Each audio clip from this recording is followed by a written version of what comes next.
Welcome to Equilibrium Echoes, the podcast where we delve into the transformative power of your inner world on your relationships.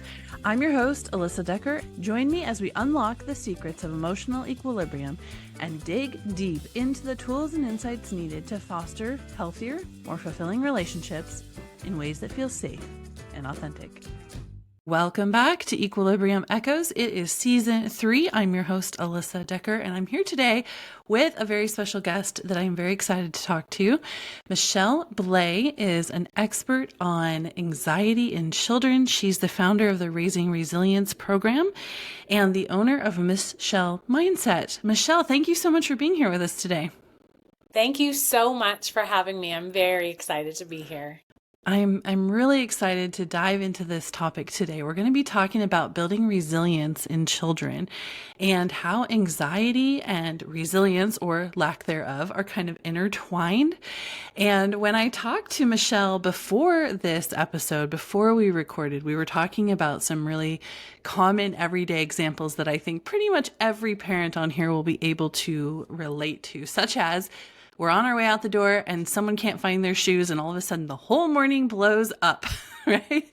And who's responsible for that? How do we prevent it? How do we deal with it? All those things. So, Michelle, I would love for you to introduce yourself a little more thoroughly. Tell us a little bit about how you got into this field and what you do in your business. Definitely. I have been a teacher. This is my 18th year as a teacher. And funny enough, I'm not one of those teachers who always dreamed of being a teacher. I always wanted to work with kids, but I was in school for psychology. I envisioned myself working with kids in that type of therapy setting. I also took some social work courses, and it was interesting. Near the end of my bachelor's degree, I actually had a professor say to me, Michelle, you might want to consider that this is not for you. I had done some written, yeah, that's just what you want to hear. Right. I had done some volunteer work and, sent in some written reflections, and there were some I volunteered at a children's hospital with kids and their parents when they weren't able to visit them, and I could not peel myself out of there. It's like I had a hard time distancing myself. So he said, they're not your friends, they're your clients. So I actually took a year off before I went on post-bachelor's degree, and I eventually decided that I wanted to go into teaching because it gives that working with kids, and it gives that everyday kind of rewards. You have those small moments where you see the kids getting it and learning. Even though I went into teaching and I've been doing it for 18 years, there's that need to help children. And so when I started seeing the levels of anxiety in children in the classroom, when I started seeing the perfectionism, the not wanting to try something because they're afraid to make a mistake, it absolutely crushed me.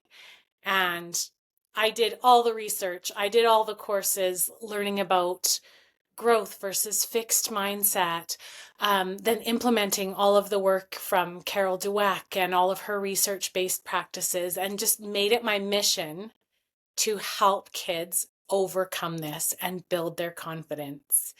And so I just was known as the go-to teacher for that. And then in the past year, I realized that the parents don't know this stuff. And the parents are the ones who are with their kiddo their entire life. These kids are going to go on to different teachers next year. They're going to move on from me, and 10 months isn't enough long-term confidence. So I started the Raising Resilience program to share everything with parents. So that's where I'm at now. I'm actually teaching part-time this year and running my business. I love that so much because I love how your story has evolved and you've picked up all of these pieces throughout the years that have kind of all come together now in this program and in what you're doing. So I want to start by just kind of establishing a baseline for what we're talking about when we're talking about anxiety in kids. You mentioned a couple of symptoms of not wanting to try something or being afraid to fail at something. What does anxiety in children look like, and how does that look different from anxiety in adults? Well, it can look very similar. Often, as adults, we have a sense of what it is. We have a sense that, oh, this is anxiety in my body. For kids, it can be really scary when they get those feelings. So often in children, the really, really early signs are things like they might tell you they have a tummy ache in the morning before going to school or before doing an assessment. And those are really early signs of maybe it's anxiety, maybe it's anxiousness. And sometimes kids, they start to feel those feelings. Well, adults do this too, but they start to feel those feelings and then get really worked up over it.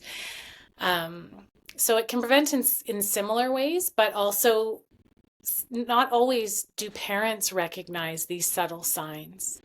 I've had kids who their parents have sent them to gastrointestinologists, every doctor, everywhere, because I don't know what's wrong with my child with these stomach issues. And in the end, it turned out to be anxiety, and like just multiple examples of this. So they kind of rely on us to guide them through strategies to get through it because they don't often recognize it in themselves. And it sounds like to me it could sometimes be difficult to recognize what is anxiety and what is normal childhood behavior, right? Because I have one child that struggles with anxiety. I have four that don't, and they all will occasionally try the stomach ache excuse to get out of a math test, right? Yeah, for so sure. so how do we start to like identify and recognize what's going on? Because it can be very hard, I think, as parents to, especially before there's an established pattern, right? How to identify what's going on with our kiddos. Definitely. It's definitely not just the one-off thing. It's over time seeing it, but also connecting with the teacher. The teacher is with your child like 6, 7 hours a day. And we do notice those patterns, and people think, I don't want to bother the teacher, they're really busy, but we're so open to connect with you and we want to help. So connecting with the teacher and finding out from them, even if it's just a separate meeting, like then the parent teacher conference, can I come in and meet with you and tell me what are you seeing in class? Because frequently we will see this repetitive behavior where they have, a tummy ache, or they get up and they have to go to the washroom every single time we are going to do math. And we can see those behaviors. And then it's time for phys ed and they're perfectly fine. So like the teacher can help a lot because we're with your kiddos, like almost during the week, we're with them more than you are. So we really get to see the pattern. So that can be a way of knowing, is this just a one-off, or is this a pattern? Is this anxiety? Okay. So let's talk about resilience. How do you define resilience, and how does anxiety affect resilience? Like what are we kind of aiming for with our kids when we talk about building resilience? So I like to think of resilience as the ability to get back up again, even when something happens, when something throws you off, when something's hard, the ability to get back up again.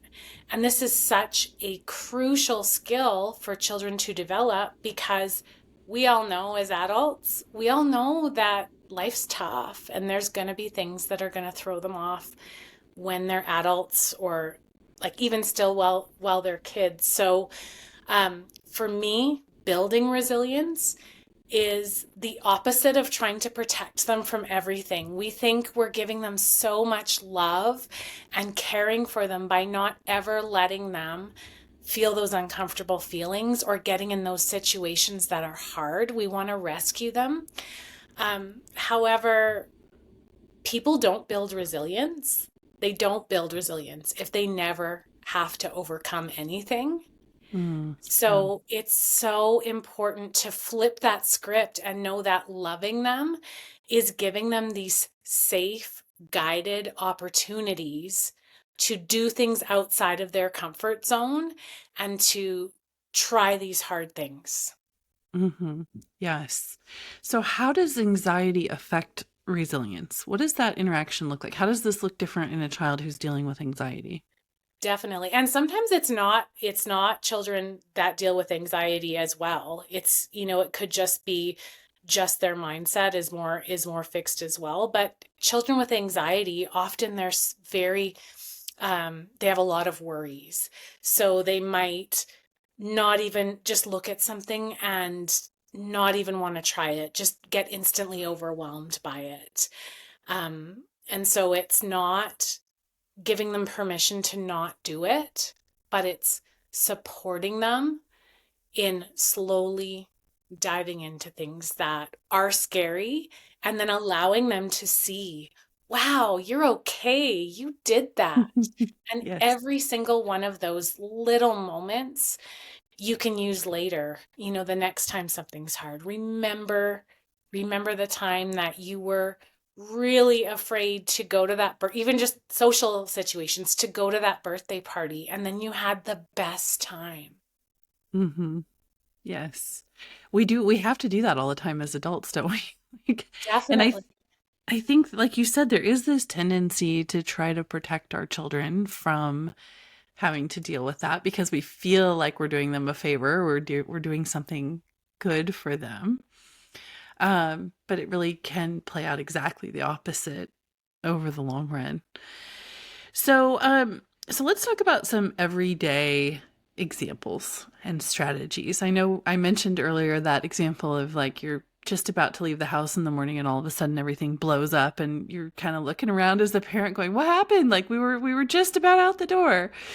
Um, but someone, can't find their shoes that they should have put in the same place that they put them every night and they didn't, and all of a sudden, like, so break that scenario down for us. Like, what's happening in this scenario and how do we as parents start to flip the script a little bit? So often, well, I like to call this like the stress energy exchange, sort of like maybe, yeah, you just want to get out the door and then something small happens and then your stress gets up and you're kind of worked up and then your energy feeds into your child and you're like, come on, find the shoes.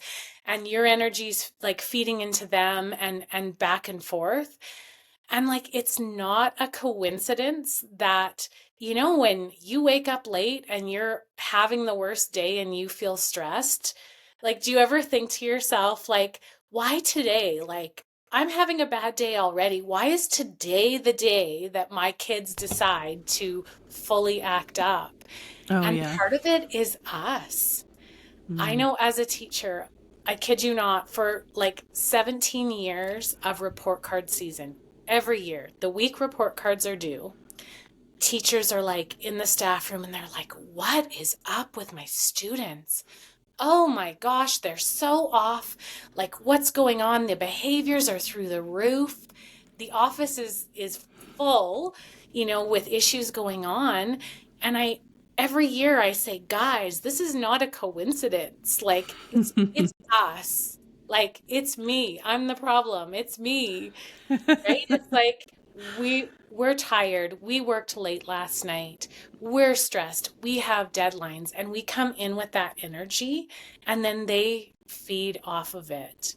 So I know that it's difficult to find time for yourself, but even if it is a couple of moments before you step out of your room in the morning to do some breathing exercises to just center yourself before you engage in the madness. And yeah. So, what can you do when you're in the middle of it? Like you're in that moment, everybody's already stressed to the max. There's been some yelling. There's been like, how do you in that moment kind of start to reroute that path that you're all headed down as a Totally. parent? As a teacher, this is the story of my life with, 25 kiddos. And I'll tell you a story. There was this teacher, she taught third grade, and she would get kids in her class, and these were kids that from kindergarten, grade one, grade two, they would have massive behavioral problems. And they would get to her class in grade three, and they wouldn't have the behavior. Like it was so minimal to what it had been. And then they would leave her class and they would go on to grade four, and the behavior was back. And she was on my teaching team. This was like 10 years ago. And I was like, what is it? What is your magic? And her magic was that she was just like this all the time. She just stopped and she paused and she found the strength within her to take a couple breaths before she reacted to something. So it is can be very difficult to do in the beginning, but over time you can get better and better at this. So when something happens, you're rushing to get out the door and your child like throws their shoes at you and screams at you. Oh, that would You never happen. Oh no. Yeah, never, never. Yes, it would. Uh, Yes, it totally would. um, take that breath before you do anything, before you respond. I have had to literally, I've had children, like I teach in public school, I've had children throwing chairs, and it's an actual dangerous situation for the rest of the class, and have had to evacuate a class of children. And you have to take that breath and keep your calm, because as soon as you just instantly react back, they escalate. So this takes practice, but I promise you it can be done. Just taking one or two breaths just before reacting to center yourself. Um, I never thought I could do it. When I met this teacher, I was like, never. I can't. It just they suck me in, and just over time with practice, like I've now learned to be able to do that. And of course, nothing's perfect, but the majority of the time I can take that couple breaths. But that's, I think you just said something really key there because we often think, I can't. Like they suck me in, right? They started yelling and now we're like the tendency, and I think this is a human tendency, not a parental tendency, is to blame the circumstances or the thing the other person said or whatever. And I mean, I haven't had to teach my kids how to blame other people. They kind of naturally figured that out. Like so that is such an ingrained tendency. Like how do we start um thinking about that differently? Like what is that like? I'm thinking of the completely overwhelmed parent who's just like there's no way. Like there is no way when we get down this spiral there's just no way to stop it. Like, and you're saying yes there is. You can stop and take a breath. But what does that look like? Like take me into that thought process of like how do we begin catching ourselves and changing this really ingrained pattern that we've established. So what it was for me is I had to really force myself in the beginning to do it. Like I would say to myself, okay, stop, breathe. I would like, it's okay, it's okay, it's okay, right? I would just kind of stop and breathe and force myself to try it. And then over time, seeing the difference that it makes was incentive enough to stop myself, do it. And then over time, and I don't mean like three, four, five times, it becomes a habit.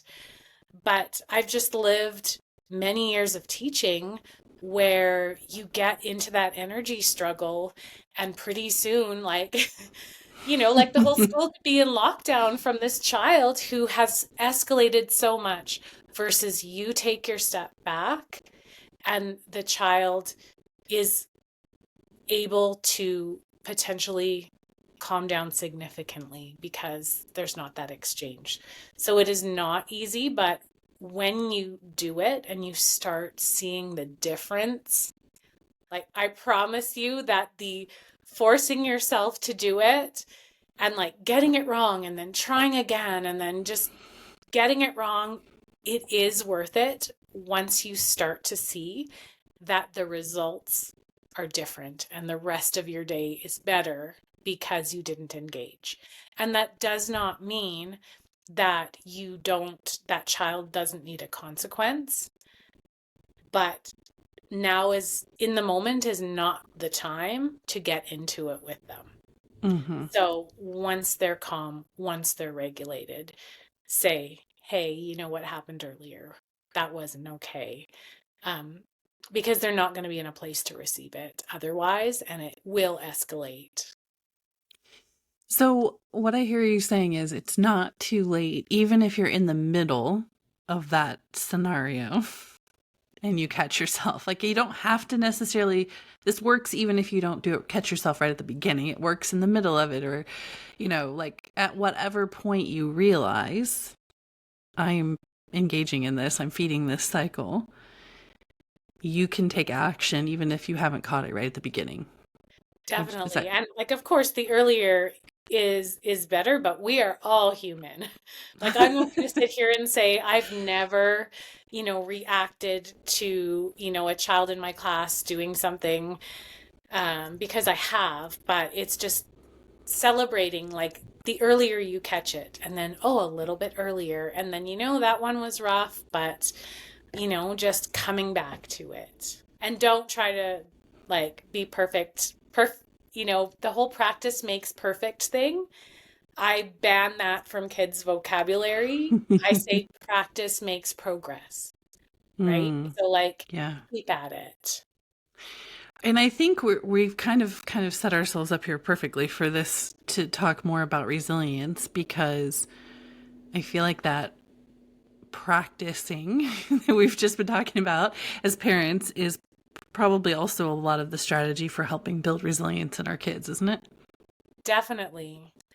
And also just taking the stigma away from like doing something and not getting it right. Like the beginning of the school year, I put on the board, I put the word fail. And I tell the kids, like, second day of school, that means first attempt in learning.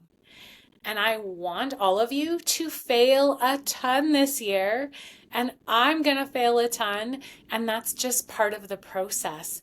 So, part of that is also modeling for your kids when you fail, when you don't get something right. So, when you're driving and you take a wrong turn and now you're lost and you're short on time, stopping yourself again and reframing it and say, "Oh my goodness, I took a right instead of a left," and talking about what did I learn from that? Well, I definitely learned the next time I know I got to go left. So I definitely learned something. And you know what? It's pretty cool. We got to see a whole new neighborhood now that we're over here. So like not trying to be perfect for your kids and just setting up the whole, environment in your home that like, hey, like we're going to fail. That's how we learn. Don't try to cover up your failures. Yeah, right. Yeah, modeling that behavior for them. So let's talk about the kid who, because I think, well, I know from talking to other moms as well as from my own experience, this happens a lot where you have a kid who just shuts down. Like they're just like, I can't. I have a kid like this. She's just any difficult task. I Yeah. can't. And I mean, just to get her over that threshold where she's willing to actually try, right? It's not an intellectual, I already know it's not an intellectual debate that wins the day, because I Yeah. can debate with this kid all day. But when you have a kid who's just like, they default to that, I can't. Yeah. How do you deal with that? It's not a quick and easy process. Like I said, part of it is just shifting shifting for yourself your home environment, that you start as a whole talking about, guess what? Like, I get things wrong all the time. Like, because I think often they put this pressure that, like, I'm not going to get it right. So why even try? Or, there's no possibility. So one is what I said, just setting up your whole household as a, like, we try, we fail. Like, it doesn't happen overnight, but it is a process. And the other thing too is I like to teach kids about their brains. So, like, research says brains are malleable, and they have brain scans of people who, when something's hard and they keep at it and they're trying different things, their neurons are firing, they're making new connections in their brain. And so don't ever do this when your child is in the moment of shutting down, but, like, when it's a great day and they're having fun, um chat with them about this. Like, I saw this really cool thing. Did you know that every time you make a mistake, you actually are growing your brain? Your brain is stretching. You're like getting smarter from making the mistake. And there's some really great picture books for this. I love Your Fantastic Elastic Brain is a great picture book. So just, again, like, and then when you do something and it's hard for you and you model it through and you say, oh my gosh, I was trying to bake these cookies and, like, look what happened. And, they definitely are not tasting right. And just kind of modeling through, um, okay, what do I have to change? I'm going to do a new batch, but what was it? Let me go back and figure it out and try again. And then saying, oh, I must have made so many new connections in my brain from doing that. Like, I love oh that. my gosh, like, I'm making all these new connections. So there's, like, these subtle shifts you can do over time that make a massive difference in the long run. There is no magic thing that's going to change in one day, but there's subtle changes that you can make. Even talking about the type of language you're using, the type of feedback, um, sometimes can send subconscious messages that put pressure on kids, and we don't realize that. But over time, they can cause that pressure that, kids don't want to try. But I think there's a tendency sometimes as parents to make assumptions about our kids and what they're doing, right? Like my kid who defaults to I can't. Sometimes it's as I think it really is as simple as she doesn't want to put her clothes in the laundry basket, and so she's using I can't as an excuse. Yeah. And then sometimes it's like she's nervous about her ability to accomplish something. And so, but I think it's easy as parents to jump to that place of we're making an assumption about what's going on in our kids' heads. It's easy for me when she's like, I can't, to assume that she just doesn't want to, right? Yeah. How do we kind of approach that differently? And like, how can we start becoming aware of those assumptions and maybe shifting them? What kind of questions can we ask ourselves so that we're maybe not doing that quite so much? Yeah. Again, not ever when they're in the state or when they're in the moment of saying it, but I've had so much success with, when the child is regulated, like, chatting with them about it, right? When they're in a good space, saying, like, yeah, like, I noticed, often they can even joke back with you. Like, I noticed, like, with putting your clothes away, you'll say, like, you can't, like, what's that about? And, you have a sense of your own like, child, but so often they can laugh about it. Like, you can't really. And they'll kind of say, it's that I don't want to. And then just kind of say, like, okay, well, like, help me understand, because, there's also times when maybe you're working on your math and you say that too. And it's very surprising, I've found, how much kids will open up to you when neither of you are in this space where you're, fighting with that energy. When you're both in a good space and they know that your intentions are out of love, they open up. I mean, as a teacher, this is another topic for another day. Sometimes kids open up too much. I'll be knowing all your business of like, mom says this, dad says this. That's for another day, but kids open up when, they're in a good space and your intentions are out of love. Yeah, sometimes I use that's so weird. Like I'll say to my daughter, I'll say, it's so after, not in the moment, but afterwards, Yeah. I'll say, it's so weird that you couldn't get your clothes in the laundry basket this time because you did it so well every other time this week. And Yeah, she'll start laughing and I'll be like, "Why? What happened? Like I'm just so confused." And then she's giggling and laughing but we use that. That's so weird that that happened. Like tell me about that. totally. And just like when you're in that good space, being empathetic, like, like saying like, that sucks. Like just sometimes even just saying to them, like as a teacher, like that really sucks when you're faced with something and you're sitting there and you've got your sheet of paper and you just have that feeling like you can't do it. Like that's an awful feeling. I've felt that before. Like having that empathy instead of just jumping right into wanting to fix it for them, that whole relationship piece of just empathizing and be like, that's happened to me before too. And like it kind of helps their walls come down of like, okay, you get it, right? You're not just going to come in here and want to fix me. Like it's happened to you before too.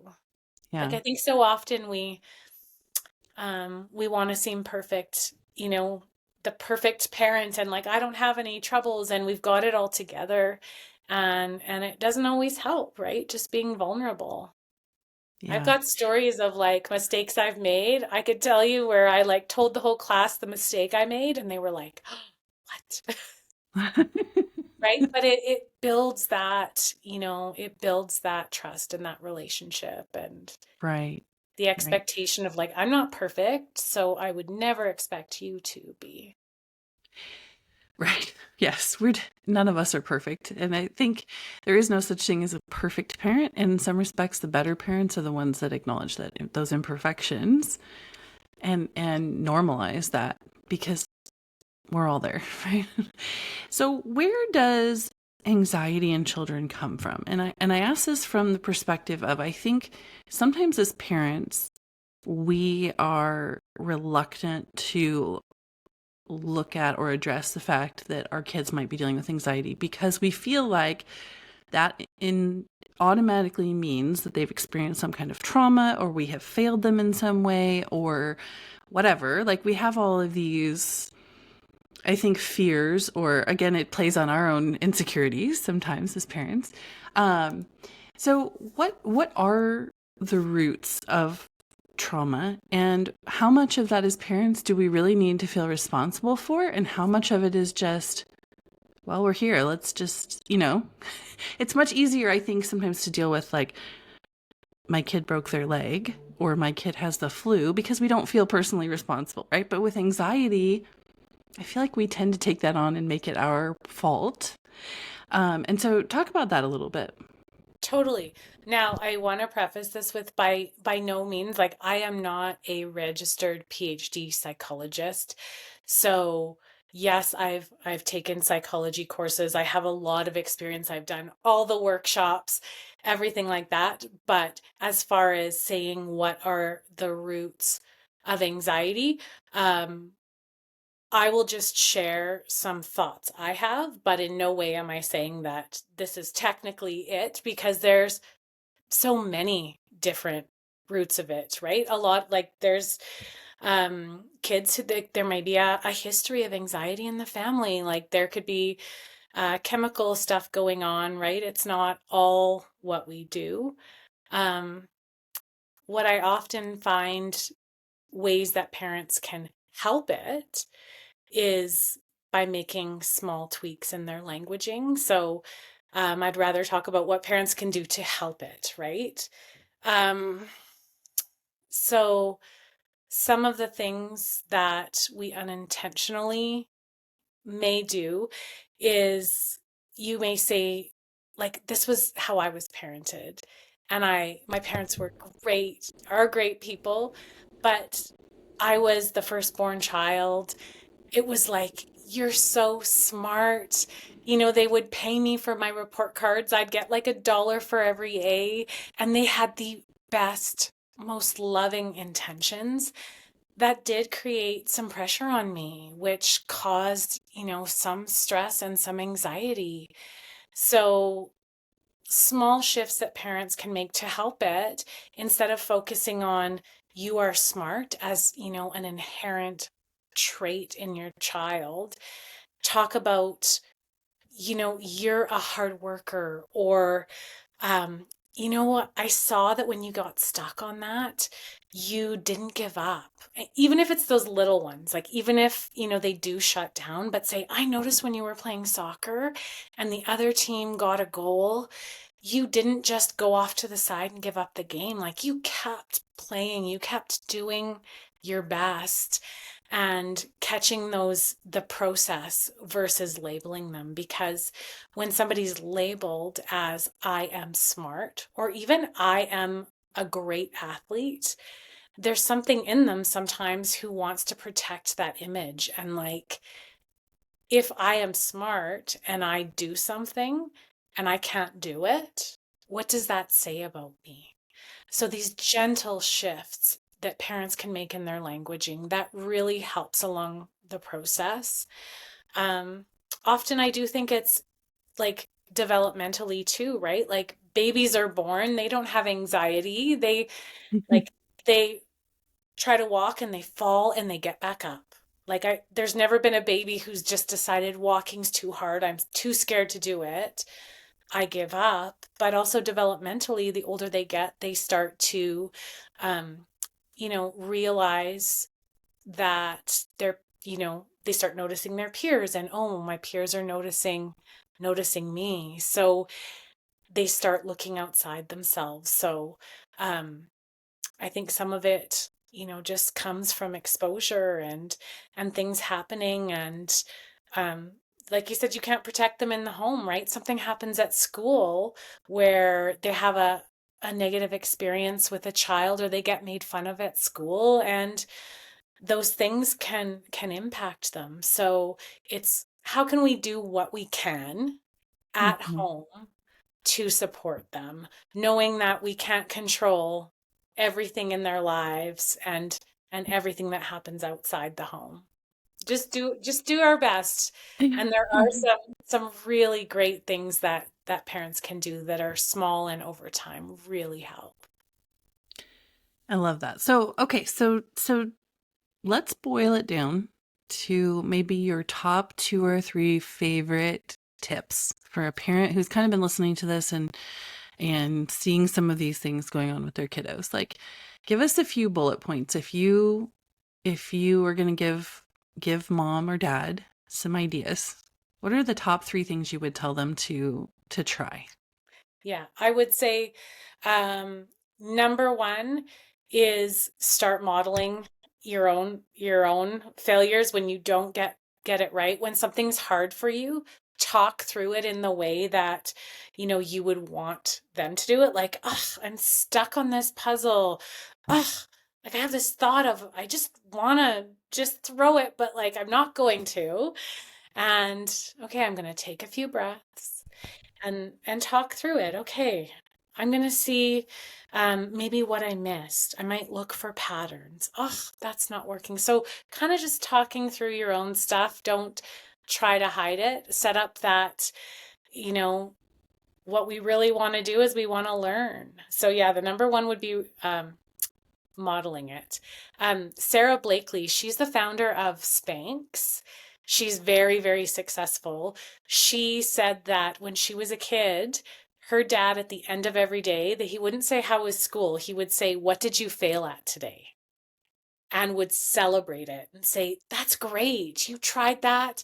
Like, look how much you're growing. So, kind of celebrating that, like, stuff's hard. That's okay. That's how we learn. So, I would say that would be um, number one. And I would say another one would be try to be a little conscious of the wording that you're using. So, instead of identity praise, like we said, like, saying you are smart, you are talented, you are gifted. Focus on what you see them doing. And when you see them working hard, like reward that, like say like, wow, great hard work. Um, so I would say that would be the second one. Oh, we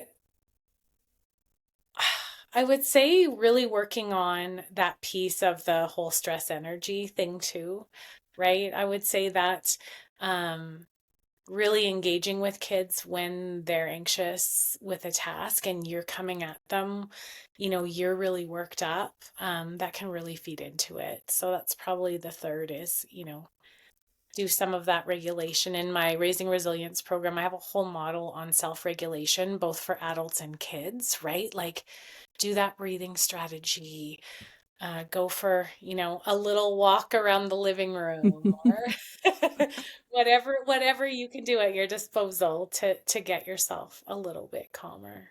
And I heard as you were talking there this connection between your first tip, which was, modeling failure for them, and the regulation, because I was thinking about that moment where I've had a few moments where, because I've been working on this and becoming more aware of it, I've had a few moments where I can feel myself getting worked up, and I'll actually just say to the kids, like, I'm going to go in my bathroom and close the door for a minute, and I just need you to leave me alone for a second, and then we'll come back and we'll talk.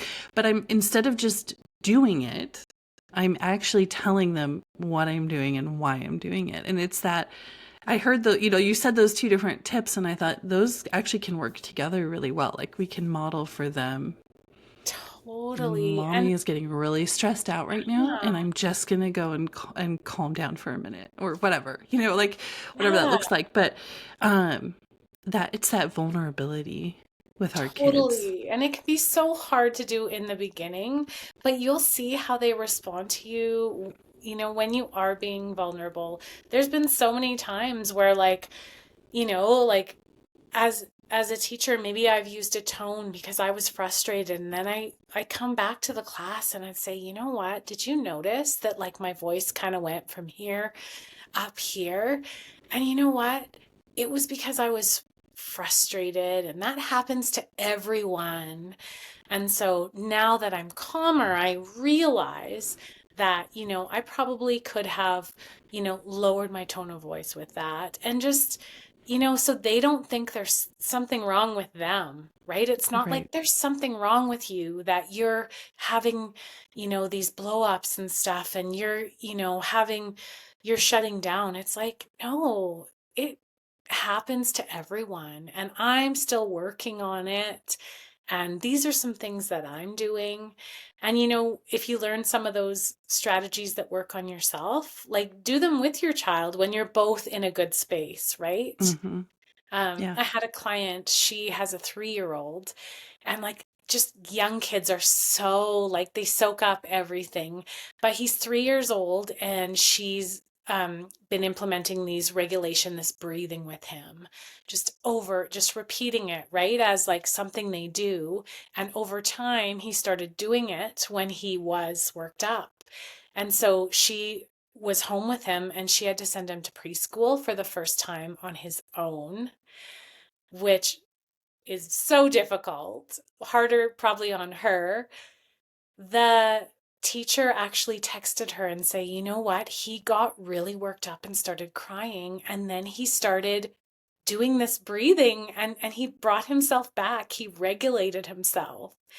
And so, Wow. That's like, awesome. he just practiced it so much with his mom during the good times. And then she would model doing it, like, and then he started doing it. So, not a quick fix by any means, but like over time, these little things really make huge differences.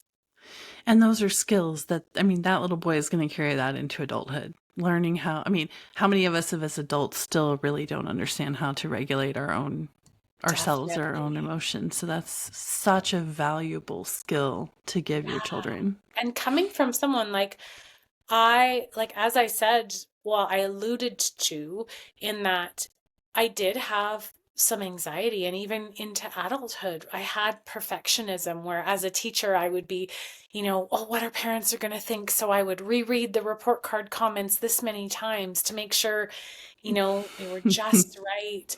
And so I know that as an adult, it can be so hard to change. But as I've gone along and doing this with children, I've utilized the exact same strategies on myself. And over time, I have regulated my nervous system. I have, overcome a lot of that fear of public speaking, fear of getting things wrong. And so, like, as kids, they're just such sponges. It is so much harder as an adult to do this stuff. Mm-hmm. And so those little steps, like, you don't have to beat yourself up over, oh, it's not helping like in a day or in a week. But kids do. They pick that stuff up. And so over time it will help. Yeah. Yes. Well, thank you so much for being here, Michelle. Tell people how they can find you, how they can connect with you, and join your program. Yes, thanks so much for having me. My website is misschellmindset.com. So MISSCHELLE mindset. My Instagram is the same, Michelle Mindset. I'm mostly hanging out on Instagram, although I do have a Facebook with the same name and a TikTok with the same name. I'm mostly on Instagram. So yeah, I would love it. If you connected with me, if you have a question, send me a DM. I love that connection piece of like, through the DMs. If you have a question about your kiddo, I'd love to help. Perfect. We will put all of Michelle's info in the show notes, as well as a free gift that she has for you. So go down there and check that out. Click through, find her on Instagram, and we will be back soon with another episode of Equilibrium Echoes. Thanks for joining me for another episode of Equilibrium Echoes. If you would like to learn more about the podcast, visit www.coachingwithalyssa.com/podcast. And while you're there, book your free consultation and download the preview of my new book, Marriage is Hard and Other Lies I Believed. I'll see you in the next episode.